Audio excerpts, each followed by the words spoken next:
I was under the hood of a '98 Ford pickup when my phone buzzed. Grease covered my hands, the familiar smell of motor oil filling my lungs. This was my world, simple and honest. The screen lit up with Mom's name. Her voice trembled when I answered. "Martin, we need to talk about Trevor. The family is counting on you." My stomach dropped. Trevor, my older brother, the golden child who had everything. And somehow, once again, I was the one being called to fix things. I should have known then that this phone call would change everything. Before I tell you how my brother's arrogance came crashing down, let me know where you are watching from in the comments below.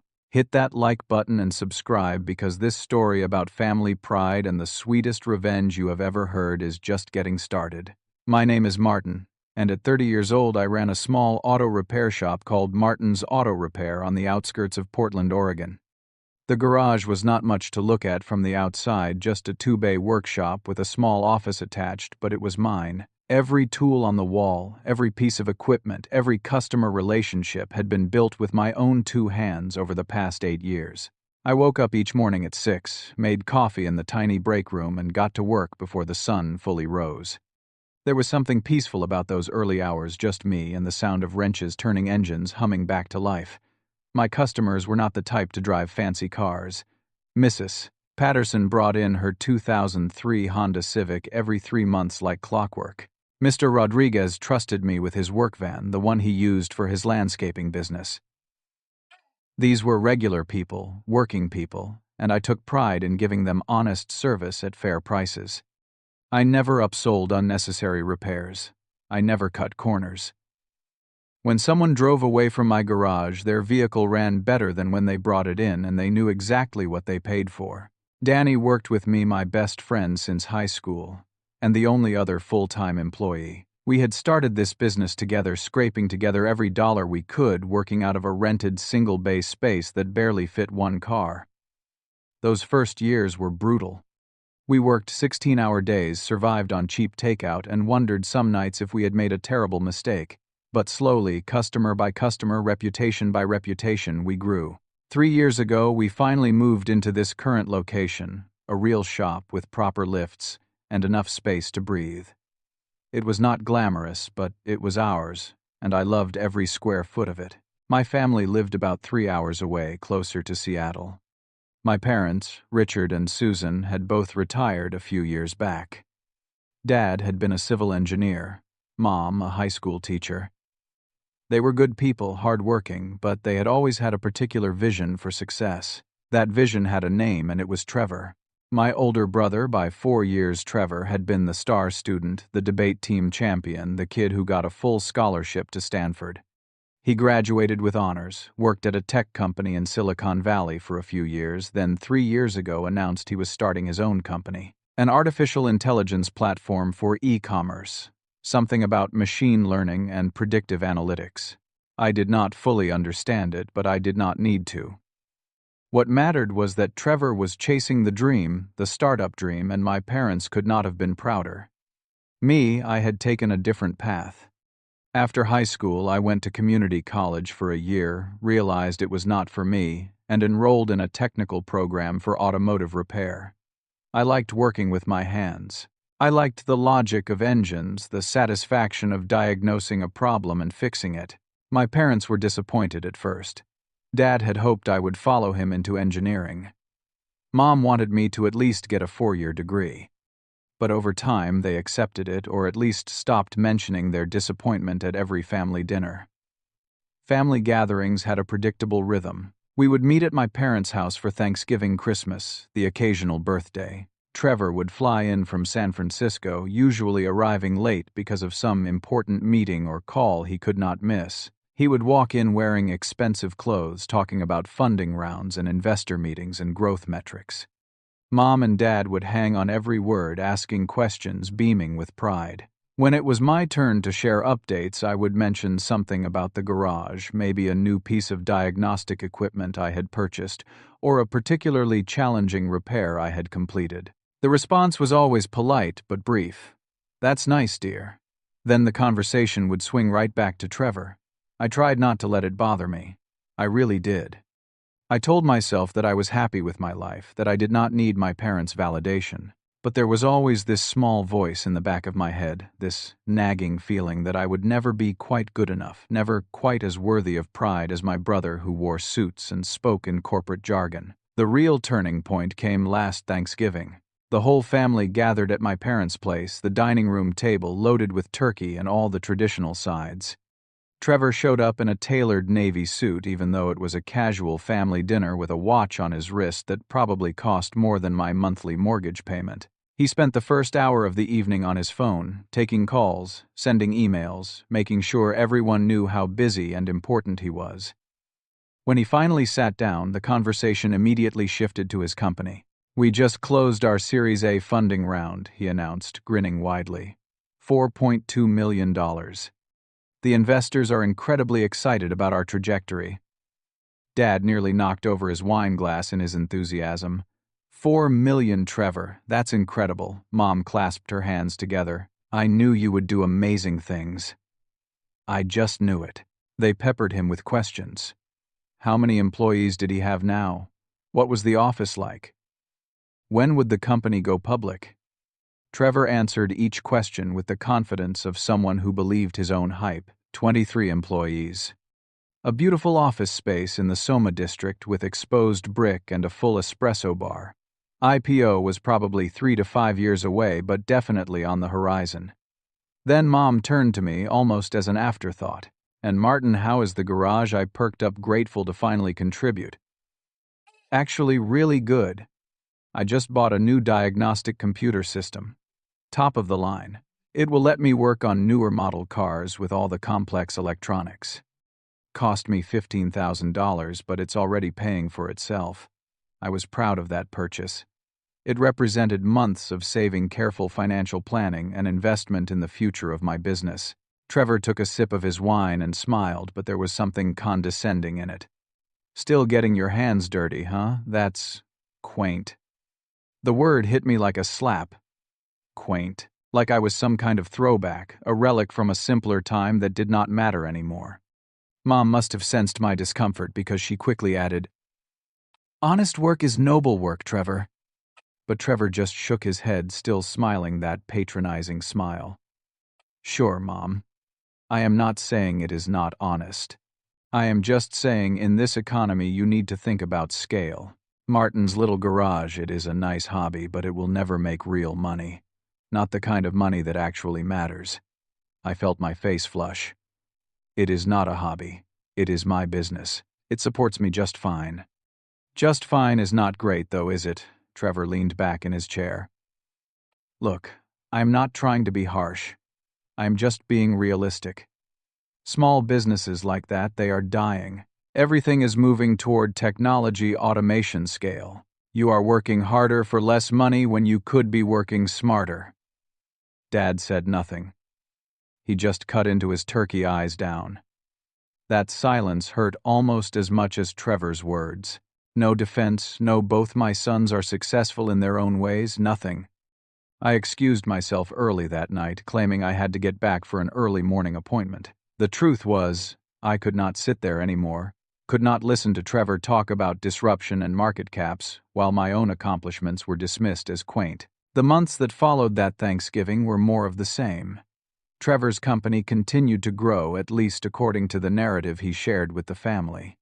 He sent photos of the expanded office space, a gleaming open floor plan with standing desks and a ping-pong table, and a wall covered in motivational posters about innovation and thinking different. He posted on social media about hiring sprees, about exciting partnerships, about the future of artificial intelligence in retail. Mom and Dad called me every few weeks, and the conversations always included updates about Trevor. "Did you see that article about Trevor's company in TechCrunch? Trevor said they are opening a second office in Austin. Your brother is doing such amazing things." When I tried to share my own news, the response was muted at best. I got featured in a local business magazine, a small piece about successful small businesses in the Portland area. When I told Mom, she said, "That is nice, dear," and then immediately asked if I had read the TechCrunch article about Trevor. 6 months after that painful Thanksgiving, Trevor invited me to visit him in San Francisco. I was not sure why I agreed. Maybe some part of me hoped that seeing his world would help me understand him better, or that we could reconnect as brothers instead of this weird dynamic we had fallen into. I took a Friday off, which was rare for me, and flew down. The office was impressive, I had to admit. Floor-to-ceiling windows overlooking the bay, sleek furniture, a fully stocked kitchen with every kind of snack and drink imaginable. Employees in their 20s and 30s clustered around monitors, typing frantically, occasionally breaking into intense discussions about user experience and algorithm optimization. Trevor gave me a tour like he was showing off a prized possession, and, in a way, he was. "This is where the magic happens," he said, gesturing broadly. "We have got some of the brightest minds in tech working here. Stanford grads, MIT grads, people who turned down offers from Google and Facebook to be part of what we are building." He introduced me to a few employees. "This is my little brother Martin. He fixes cars." The way he said it, "fixes cars," made it sound like the most pedestrian thing in the world. Not runs his own business, or is an automotive expert. Just fixes cars. The employees smiled politely and went back to their work. I was clearly out of my element, standing there in my jeans and a button-down shirt, while everyone else wore hoodies and designer sneakers that probably cost $300 a pair. That evening, Trevor took me to dinner at an absurdly expensive restaurant, the kind where the menu did not list prices and each course was a tiny, artfully arranged portion. He ordered a bottle of wine that cost $200 without even glancing at the price. "So I have been thinking," Trevor said as we waited for our appetizers. "We are going to IPO in the next couple of years. When that happens, I will be worth conservatively about $20 million. I nearly choked on my water.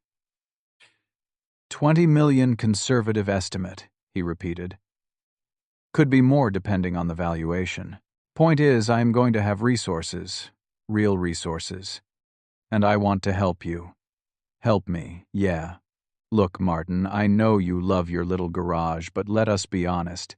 It is never going to be more than what it is. You will work yourself to death for a middle-class income. But you are family, and I take care of family. So here is what I am thinking. You sell the garage, come work for me. I need a facilities manager, someone to handle the office, make sure everything runs smoothly on the operational side.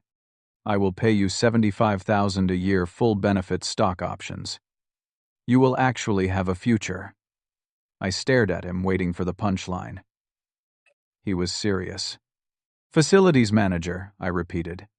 Yeah, I mean, you are good with tools, fixing things. It would be perfect. And you would be part of something that actually matters, something that is changing the world. The condescension in his voice, the absolute certainty that his path was superior to mine, that his definition of success was the only one that mattered, it made my blood boil. But I kept my voice level. I appreciate the offer, Trevor, but I am not interested. I like what I do. I am good at it. And it is mine. He sighed like I was a child refusing to understand basic math. That is cute, Martin, but you are thinking too small. You always have. That is your problem. You do not see the bigger picture. I did not argue further. There was no point. We finished dinner in relative silence, and I flew home the next morning feeling more disconnected from my brother than ever. The next few family gatherings followed the same pattern. Trevor dominated every conversation with tales of his company's meteoric rise. Mom and Dad absorbed every word with glowing pride. When it was my turn to speak, I got polite nods and quick transitions back to Trevor. At Dad's birthday dinner that summer, he gave a speech about how proud he was of his sons, but the speech was 90% about Trevor's accomplishments and business acumen. When he got to me, it was a quick "and Martin, well, he is doing fine with his garage. Fine. Not great. Not successful. Just fine." I felt invisible in my own family. But I told myself it did not matter. I had my business. I had Danny. I had customers who respected and trusted me. I did not need my family's validation to know that what I built mattered. Then, everything changed. It started with small signs. Trevor's phone calls became less frequent. When we did talk, he seemed distracted, shorter in his responses. My parents still talked about him constantly, but there was a new edge to their voices, a hint of worry they tried to hide. Trevor said the company is going through a transition phase. He is working on securing the next round of funding. I did not pay much attention. I was busy with the garage. Business was good. We had just landed a contract with a local delivery company to maintain their fleet of vans, a steady stream of income that would let me think about hiring another mechanic. Then one night my phone rang at 11:30. Trevor's name flashed on the screen. I answered, groggy and confused. Martin. His voice was different, shaky, vulnerable. I need to talk to you. I sat up, suddenly wide awake. What is wrong? There was a long pause.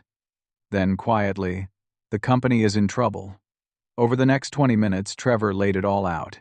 The artificial intelligence platform had not performed the way they had promised investors. Customer acquisition costs were way higher than projected. They were burning through cash at an unsustainable rate. The latest funding round had fallen through. 3 major investors had pulled out. They had maybe 2 months of runway left before they would have to shut down. I do not know what to do, Trevor admitted, and I had never heard him sound so lost. Despite everything, despite all the condescension and dismissal, he was still my brother. What can I do to help? I asked. Just do not tell Mom and Dad yet, please. I am going to figure this out. I just need some time. I promised I would keep it between us. 2 weeks later, my parents called. Have you talked to Trevor lately? He says business is booming, but he sounds stressed. I kept my promise. He is probably just working hard. He told us they are planning to expand to New York, Dad said, pride evident in his voice. We are so proud of him. My stomach turned. Trevor was lying to them, keeping up the facade even as everything crumbled. A month passed. I did not hear from Trevor, but I thought about him often, wondered how he was handling the pressure. Then one Tuesday afternoon, my phone rang. Mom. Her voice was tight, urgent. Martin, you need to come home. Now. It is important. What is going on? Just come. Please. I told Danny I had a family emergency and drove the 3 hours to my parents' house, my mind racing through possibilities. Was someone sick? Had something happened to Dad? When I walked through the door, I found Trevor sitting in the living room. He looked terrible. His expensive clothes hung loose on a frame that had lost weight. His eyes were bloodshot, ringed with dark circles. Mom sat on one side of him, Dad on the other, both looking older and more tired than I had ever seen them. What is happening? I asked. Dad stood his engineer's mind, clearly trying to organize the chaos into something manageable. Trevor's company is failing. He is about to lose everything. The next hour was a painful download of information. The startup was not just struggling, it was dead. They had run out of money. The office was being shut down. Employees had been laid off. Trevor owed over $300,000 in personal debt because he had guaranteed some of the company's loans. He had mortgaged his condo, maxed out credit cards borrowed from friends. And it still was not enough. We want to help, Mom said, her voice thick with tears. But we do not have that kind of money. Dad cleared his throat. We have been talking and we have an idea, but we need you to be part of it, Martin. I looked at Trevor, who could not meet my eyes, then back at Dad. What kind of idea? Your garage? Dad said. If you sold it based on the property value and the business assets, you could probably get around $200,000. Combined with our retirement savings, we could cover most of Trevor's debt, give him a fresh start. The room spun. I must have heard wrong. You want me to sell my garage? I know it is a lot to ask, Mom said quickly. But this is Trevor's future. His career. Everything he has worked for. And what about everything I have worked for? My voice came out sharper than I intended. You could find another job, Dad said. You are a skilled mechanic. Someone would hire you in a heartbeat. But Trevor, his reputation in the industry, if he goes bankrupt, it will follow him forever. Trevor finally spoke, his voice small. I know it is a huge ask, Martin. I do. But this is bigger than a garage. My company, it could still make it. We just need to restructure, bring in new investors. This is about the future, about innovation, about something that could change the world. There it was. Even in his lowest moment, even while asking me to destroy what I had built, he still thought his dreams were bigger and more important than mine. Mom reached for my hand. You have always been the responsible one, Martin. The one we can count on. The steady one. We need you now. Steady. Responsible. The one who fixes things. Never the brilliant one. Never the one with big dreams worth protecting. Just the dependable backup plan. When the company recovers, Trevor continued, I will pay you back double. This is not charity. It is an investment. You will make money on this. I looked at him directly. And if the company does not recover, if you cannot pay me back, Trevor said nothing. Dad filled the silence. Do not be selfish, Martin. Family comes first. That is what we taught you. Selfish. The word hit me like a physical blow. I was being selfish for not wanting to destroy my life's work to bail out my brother who had spent years mocking that very work. I need time to think, I said. We do not have much time, Dad pressed. The creditors are circling. Every day we wait, Trevor's situation gets worse. I said I need time. I left without saying goodbye. The drive back to Portland was a blur.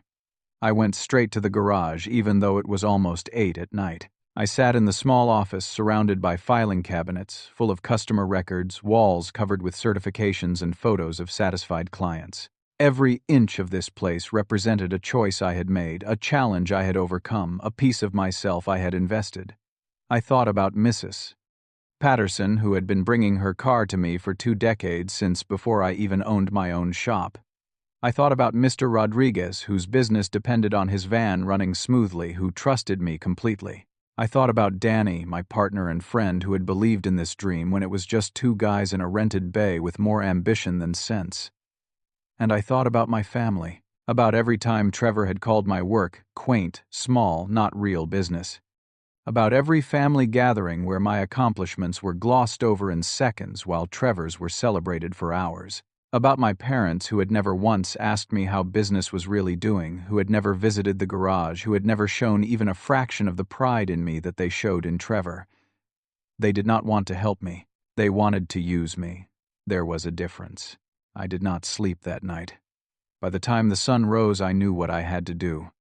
I called my parents and told them I was coming back. I had an answer. I walked into my parents' house carrying a manila envelope. The 3 of them were waiting in the living room, the same configuration as before. Trevor looked up with something like hope in his eyes. I sat down across from them and placed the envelope on the coffee table. I thought a lot about what you asked, I said. About family and responsibility and what we owe each other. Mom leaned forward eagerly. Dad nodded already, looking relieved. And I decided that I will help Trevor. I paused, but not the way you think. I opened the envelope and pulled out a check and a folded letter. I handed them to Trevor. He looked at the check. $5,000, Martin, that is not even close to enough. I need hundreds of thousands. That is all you are getting from me. My voice was steady, calm, and before you say anything else, I want you to read this. I handed him the letter. He unfolded it, confused. I had spent half the night writing it, and I had a copy in my pocket. I knew every word. Read it out loud, I said. Trevor glanced at our parents, then back at me. Martin, come on. Read it. He sighed and started reading. Trevor, this is a list of every time you have made me feel small. Every time you have dismissed my work, my choices, my life. His voice faltered, but I gestured for him to continue. Last Thanksgiving, you called my business quaint. You said it would never make real money. The time you visited my garage, you introduced me to your employees as your little brother who fixes cars. Like it was something embarrassing. When you offered me a job as a facilities manager, you said I needed to be part of something that actually matters, implying that what I do does not. Trevor's hands were shaking now. Mom had started crying. You have spent years making me feel like my work is inferior. Like because I do not wear a suit or talk about funding rounds, I am somehow less successful, less worthy. And now, when your company has failed, when all that arrogance has crashed around you, you want me to give up everything I have built to save you from the consequences of your own choices. I stood up. I built my garage with my own hands. I did not ask for investors or handouts. Every dollar I made came from showing up, doing the work, treating people with respect. I did not spend money I did not have. I did not chase dreams I could not sustain. I built something real, something solid, something that actually helps people. Your startup failed because you spent money you did not earn, made promises you could not keep, and believed your own hype more than you believed in doing actual honest work. I turned to my parents. And you two. You have never once asked how my business is really doing. You have never visited my garage. You have never celebrated when I hired Danny, or when I moved to a bigger location, or when I landed that fleet contract last month that will bring in an extra $50,000 a year. You only call when you need something. Mom was fully crying now. Martin, please. I am not selling my garage. Not for Trevor. Not for anyone. What I built matters. The people I employ matter. The customers who trust me matter. And if you cannot see that, if, after all this time, you still think Trevor's failed startup is worth more than my successful business, then that says everything I need to know about how you see me. Dad stood up, his face red. You are abandoning your brother, your own family. No, I said firmly. I am protecting what I built. Trevor does not need a bailout. He needs to learn that failure is part of life, that you cannot always spend your way out of problems, that sometimes you have to face the consequences of your choices and rebuild from there. That is what adults do. Trevor stood up too, his grief transforming into anger. You are jealous. You have always been jealous. You could not handle that I was more successful, so now that I am down, you want to see me suffer. I smiled, but it was a sad smile. No, Trevor. I was never jealous of you. I was hurt. There is a difference. Jealousy would mean I wanted what you had. I did not.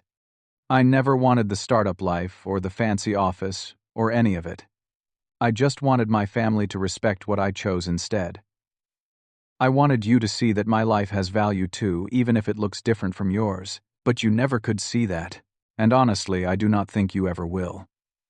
I picked up my keys. The $5,000 is a gift. Use it however you want. But that is all I am giving. My garage, my life, my choices are not up for negotiation. I walked toward the door. If you walk out that door, do not expect us to forgive you, Dad called after me. I turned back one last time. I am not asking for forgiveness. I am asking for respect. But I have been asking for that my whole life, and I have never gotten it. So, I am done asking. And I left. The weeks that followed were hard in ways I had not expected. My parents did not call. Trevor sent a few angry text messages that I did not respond to. I threw myself into work, which was probably the healthiest thing I could have done. The garage became my refuge again, the place where things made sense. Danny noticed I was off, and eventually I told him everything. He listened without interruption, then said simply, "You did the right thing, man. That took guts." 2 months after that confrontation, I saw on social media that Trevor had officially shut down his company. The posts were carefully worded, talking about the journey, the lessons learned, pivoting to new opportunities. There was no mention of the debt or the failure, just the sanitized version for public consumption. He moved back in with my parents, took a job at another tech company as a mid-level product manager. The dream was over. My mom called 3 months after I walked out. Her voice was small, tired. "I owe you an apology," she said. "We were wrong. We asked too much of you. We have always asked too much of you. I did not say anything, just listened. You were right about everything. We took you for granted. We dismissed your accomplishments because they were not flashy or impressive in the way we thought success should look. And that was not fair to you. I am sorry, Martin. I am really, truly sorry. It was the apology I had wanted for years, but hearing it did not feel the way I thought it would. It did not erase the hurt. It did not make up for all those years of feeling invisible. I appreciate you saying that, I told her. But things cannot just go back to normal. I need you to understand that. I know, she said quietly. I know. We talked for a little while longer. It was not a full reconciliation, but it was a start. Dad called a week later with his own apology, stiff and awkward, but genuine. I accepted it the same way I had accepted Mom's, with cautious gratitude but firm boundaries. Trevor was the last to reach out 6 months after everything fell apart. He called on a Tuesday evening. I need to say this, he began, no preamble. You were right. About everything. I was an arrogant jerk. I looked down on your work because it made me feel superior, because it fit the narrative I had in my head about who was successful and who was not. And I was wrong. I listened, surprised by his honesty. Losing everything, having to move back home, taking a regular job, it taught me things I should have learned a long time ago. About what actually matters. Not valuations or funding rounds or press coverage. Real work. Real relationships. Real integrity. You had all that and I mocked you for it. I am sorry. I appreciate that, Trevor. I do not expect you to forgive me right away. I know I have got a lot to make up for. But I want to try. If you will let me. We talked for over an hour that night, really talked maybe for the first time in years. It was not a magic fix. Our relationship was different now, would always be different. But it was honest in a way it had never been before. I kept the garage, obviously. In fact, business got better. I hired a third mechanic, expanded the service offerings, started doing some specialty work on classic cars that brought in good money. The fleet contract grew. I bought the property instead of just leasing it. By every measure that actually mattered, I was successful. My parents started calling more regularly, asking about the business, listening when I talked about it. They visited the garage for the first time that fall, and I could see Mom tearing up as she looked around at what I had built. I am proud of you, she said. I should have said that years ago. It meant something, hearing that. It did not fix everything, but it meant something. Trevor and I rebuilt our relationship slowly. He started asking me for advice about work, about handling failure, about finding meaning outside of external validation. We were not as close as we had been as kids, but we were brothers again, real brothers, not just two people related by blood going through the motions. I learned something important through all of this. You do not need everyone to validate your choices. You do not need your family's approval to know that what you have built matters. Sometimes the best thing you can do is stand firm in your own truth, protect what you have created, and let other people figure out their own problems.